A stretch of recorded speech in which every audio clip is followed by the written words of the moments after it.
Hi loves, welcome to my channel. This Mama Loves Crafty Cuteness. Okay, so today my share is going to be a Scrapdiva Design share, and this particular die design was the apple. It was a shaker that an apple that turns into a shaker. So you get the large apple and you get the small apple, and then the shaker pieces are on the back. Okay. And so this is kind of a Scrapdiva Plus because I also used this die right here with the Poison Apple.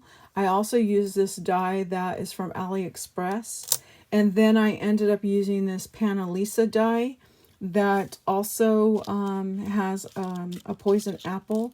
And then, so I have a project that I'll share at the end that I ended up doing with the potion bottles as well. And then it also came with these other two little pieces. There is a center that is an oval piece, and then there's the little bones and skull.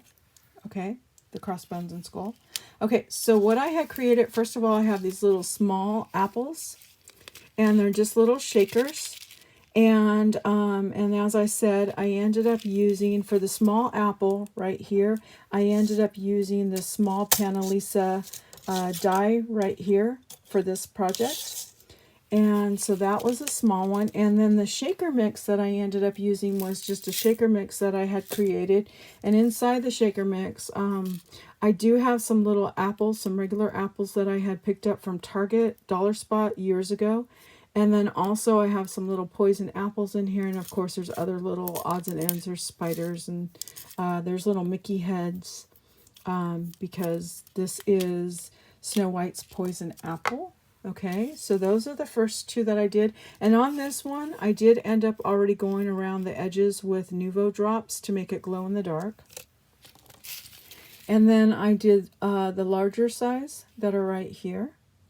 So those are some little shakers as well. Okay, so that's what I had did with Erica's die.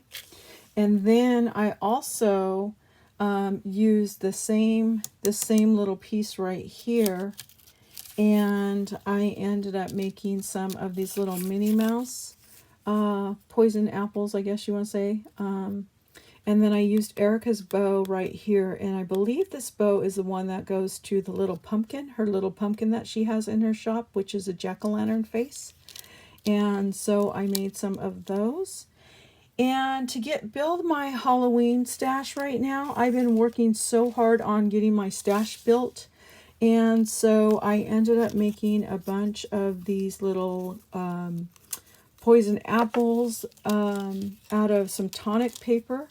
I used just straight tonic paper for those ones. And then I did make one that looks like a candied apple. And then here's these ones right here that I ended up using with tonic paper. And then I used another piece of paper that happened to be from Joann's. Okay. So then with the poison apple, the poison apple has a bottle attached to it. So I decided just to use the tonic paper as well. And I just went ahead and made a couple of these little poison bottles. I think they turned out so cute because they're so petite. This one right here, I ended up putting Nuvo drops, glow-in-the-dark pink Nuvo drops, and then I just added some little bubbles. These little bubbles were from, they come in like a little jar that's similar to this from Michael's. Just little, I don't know. I wanted to say call them sequence mix, but it's not sequence mix, but they're just little bubbles I added to the top. And then on this one has like the goop coming out. It's like a thick goop, which is just the Nuvo glitter drops. So yeah, so that is my share. Like I said, I am trying to build my stash